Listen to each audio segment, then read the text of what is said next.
संजय राउत ने उपराष्ट्रपति और राज्यसभा के चेयरमैन वेंकैया नायडू को खत लिखा है कि मुझे कुछ लोगों ने एनडीए सरकार को गिराने के लिए संपर्क किया था। मैंने इनकार जब कर दिया तो मुझे जेल में सड़ने की धमकी दी है।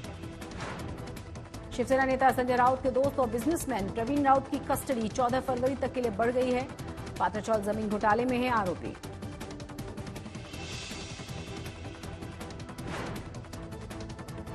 बीजेपी के दिग्गजों ने गोवा में झोंकी है ताकत। पिचोले में गृहमंत्री अमित शाह का door to door campaign. Goa में प्रचार के लिए पहुंचे रक्षा मंत्री राजनाथ सिंह रैली से पहले नारायण मंदिर में पूजा अर्चना की। मुंबई में 24 घंटे में कोरोना से 9 लोगों की मौत हुई है। 441 नए केसेस सामने आए। महाराष्ट्र में 24 घंटे में आए हैं कोरोना से 7,142 नए मामले। 92 मरीजों ने तोड़ा है दम। पुणे में एनसीपी नेताओं का प्रदर्शन। संसद में पीएम के महाराष्ट्र पर दिए गए बयान का विरोध किया गया। नागपुर में कांग्रेस का विरोध प्रदर्शन। संसद में प्रधानमंत्री के भाषण को लेकर लोगों में नाराजगी। कल्याण में लोकल ट्रेन से जा रहे भाई बहन से चाकू की नोक पर लूट की गई। एक आरोपी गिरफ्तार। पुणे में बीजेपी नेता किरीट सोमैया के साथ धक्का मुक्की करने वाले शिवसेना के 7 कार्यकर्ताओं ने पुलिस के सामने किया आत्मसमर्पण। महाराष्ट्र के कल्याण में सेक्स रैकेट का भांडाफोड़। 3 लड़कियों को पुलिस ने किया रेस्क्यू। पुणे में साहूकार से परेशान एक 65 साल की महिला भीख मांगने के लिए मजबूर हुई। 40,000 रुपए उधार देने के बाद अब तक चुकाया है 8 लाख रुपए कैश, फिर भी बकाया बाकी। औरंगाबाद में कबाड़ की दुकान में जबरदस्त विस्फोट हुआ। 2 लोगों की दर्दनाक मौत। अन्ना हजारे का ऐलान। सरकार ने नई वाइन नीति वापस नहीं ली तो 14 फरवरी से करेंगे भूख हड़ताल। कल्याण के 4 साल के बच्चे ओम ढकने की बड़ी कामयाबी। वैरभगढ़ किला किया फतेह। सह्याद्री घाटी में सबसे कठिन मानी जाती है इसकी चढ़ाई। यहां आने वाले सबसे कम उम्र का पर्वतारोही है ये छोटा सा बच्चा। बारामती में शुरू हुई कृषि तंत्र ज्ञान प्रदर्शनी। खेती से जुड़ी हुई नई तकनीकें देखने के लिए इस प्रदर्शनी में बड़ी संख्या में आते हैं किसान। गिरी में शेर को देखकर जान बचाने के लिए कछुए ने दिखाई चालाकी। कैमरे में कैद हुआ है ये वीडियो, वायरल हुआ। गुजरात के खेड़ा में लग्जरी बस में पलटने की वजह से 3 लोगों के घायल होने की खबर। 657 अंकों की बढ़ोतरी के साथ 58,465 पर सेंसेक्स बंद हुआ है। 197 अंकों की तेजी के साथ 17,463 पर निफ्टी बंद। कोरोना के दौर में भारतीय कॉर्पोरेट ने सुधारी है सेहत। 2019 में हर तिमाही 71,000 करोड़ के मुकाबले 2021 में 2.1 लाख करोड़ का मुनाफा। महंगाई की मार सहने को रही तैयार। खाने पीने की वस्तुओं से लेकर टीवी फ्रिज तक की कीमतें बढ़ाने की तैयारी में हैं कंपनियां। पीएफ पर ब्याज दर में हो सकती है बढ़ोतरी। अगले महीने ईपीएफओ की सेंट्रल बोर्ड ऑफ ट्रस्टी की बैठक में हो सकता है ये फैसला। सेबी ने बदले हैं म्यूचुअल फंड्स में कई बड़े नियम। पैसे लगाने वाले इन्वेस्टर्स पर कम होगा रिस्क। महामारी के बीच वरिष्ठ नागरिकों के लिए बढ़ी है दरों की मांग। अगले 3 दशकों में और बढ़ सकती है ये डिमांड।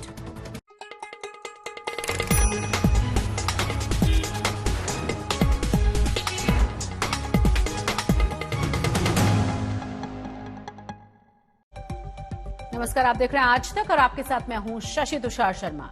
महाराष्ट्र सरकार ने मुंबई में दिवंगत लता मंगेशकर का स्मारक बनाने का निर्णय लिया है। आज महाराष्ट्र कैबिनेट ने फैसला लिया है कि कलीना इलाके में 2.5 एकड़ में फैली एक अंतर्राष्ट्रीय स्तर की म्यूजिक अकेडमी बनाई जाएगी। इसे बनाने में करीब खर्च आएगा 1200 करोड़ रुपए का।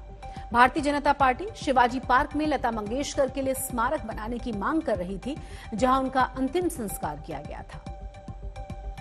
महाराष्ट्र सरकार में महाराष्ट्र राज्य के मुख्यमंत्री आदरणीय उद्धव साहब के नेतृत्व में भारत रत्न लता दीनानाथ मंगेशकर अंतर्राष्ट्रीय संगीत महाविद्यालय करने की घोषणा आज ही कैबिनेट में उच्च व तंत्र शिक्षण विभाग से हुई है। उसको मान्यता भी सीएम साहब ने और डीसीएम साहब ने दी है।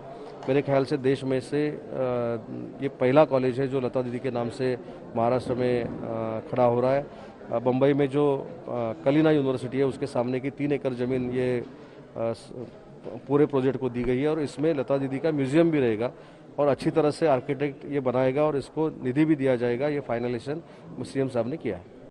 शिवसेना नेता और सांसद संजय राउत ने आरोप लगाया है कि महाराष्ट्र सरकार को गिराने में मदद करने के लिए उनसे कुछ लोगों ने संपर्क साधा था। जब उन्होंने इनकार कर दिया तो उनसे कहा गया कि वो मनी लॉन्ड्रिंग केस में फंसा दिए जाएंगे और पूर्व गृह मंत्री अनिल देशमुख की तरह जेल में सड़ते रहेंगे। राउत ने कहा है कि बीजेपी ईडी का इस्तेमाल उन पर दबाव बनाने के लिए कर रही है, लेकिन वो डरने वाले नहीं हैं।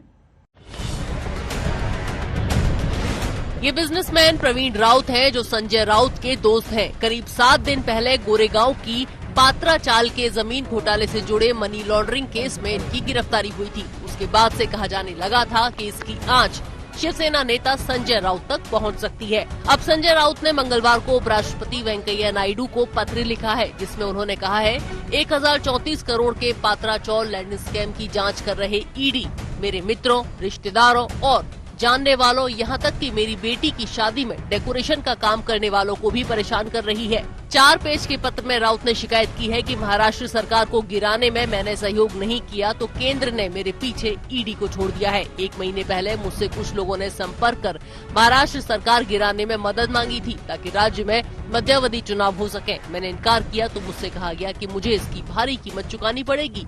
मेरा हश्र एक पूर्व रेल मंत्री जैसा हो सकता है। महाराष्ट्र के सारे बड़े नेता जेल भेजे जा सकते हैं। बहुत क्लियर है जिस तरीके से विपक्ष के नेताओं के खिलाफ ईडी, आईटी और सीबीआई लग जाती है महाराष्ट्र में, तो एनसीबी भी उसी काम में लग रही थी। तो ये स्पष्ट हो गया है कि भारतीय जनता पार्टी की स्ट्रैटेजी इन सारे इंस्टीट्यूशंस को खत्म कर अपने मनमानी काम कर ऑपोजिशन को टारगेट कर छोड़ दिया है। तो पहले कहा जाता था कि CBI is a cage parrot, अब तो मैं कहती हूँ बेचारा कोमाटोज पैरेट बन चुका है। महाराष्ट्र के मंत्री और एनसीपी नेता नवाब मलिक ने आरोप लगाया है कि बीजेपी एनसीपी के नेताओं को भी इसी तरह ईडी के जरिए परेशान कर रही है। देवेंद्र फडणवीस सरकार जाने के बाद बेचैन है। केंद्र यंत्रणा का इस्तेमाल करके सरकार कैसे गिराई जाए ये खेल शुरू है, लेकिन उनको समझना पड़ेगा अगर उन्हें बहुत शौक है ईडी चलाने का, ओएसडी बन जाए। एक अधिकारी 7 साल एक जगह कैसे बैठा हुआ है?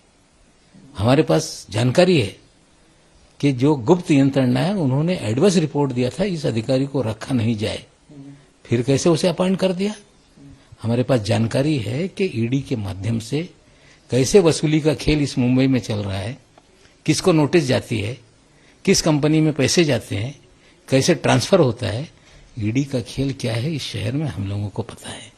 हमें लगता है कि ईडी का दुरुपयोग करके नेताओं को डरा देंगे, हमें लगता है ये गलतफहमी है।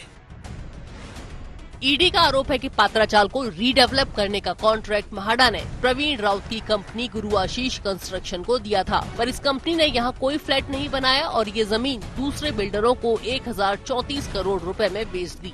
इस सिलसिले में ईडी ने सुजीत पाटकर नाम के एक शख्स के घर की तलाशी ली थी और बयान भी लिया था। सुजीत पाटकर एक वाइन ट्रेडिंग फर्म में संजय राउत की बेटियों के साथ पार्टनर है। पाटकर की पत्नी और संजय राउत की पत्नी ने अलीबाग में मिलकर एक जमीन भी खरीदी है।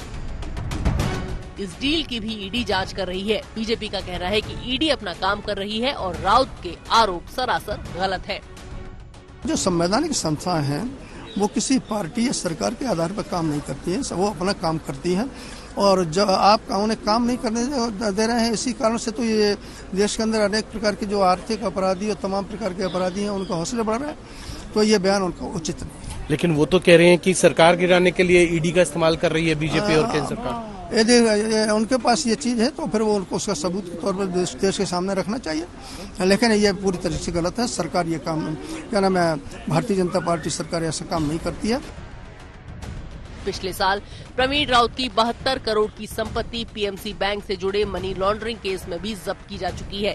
ईडी ने तब कहा था कि राउत ने एसडीआईएल के जरिए पीएमसी बैंक से 95 करोड़ रुपए लोन और एडवांस की शक्ल में साफ किए। ईडी का आरोप है कि इस रकम से प्रवीण राउत ने अपनी पत्नी माधुरी राउत को 1 करोड़ 60 लाख रुपए दिए थे, जिसमें से माधुरी राउत ने संजय राउत की पत्नी वर्षा राउत को 55 लाख रुपए बतौर ब्याज मुक्त लोन ट्रांसफर कर दिए। इस रकम से दादा रीस्क में फ्लैट खरीदा गया।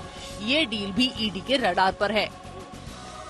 मुंबई से दिवेश सिंह और कमलेश सुतार के साथ आज तक ब्यूरो।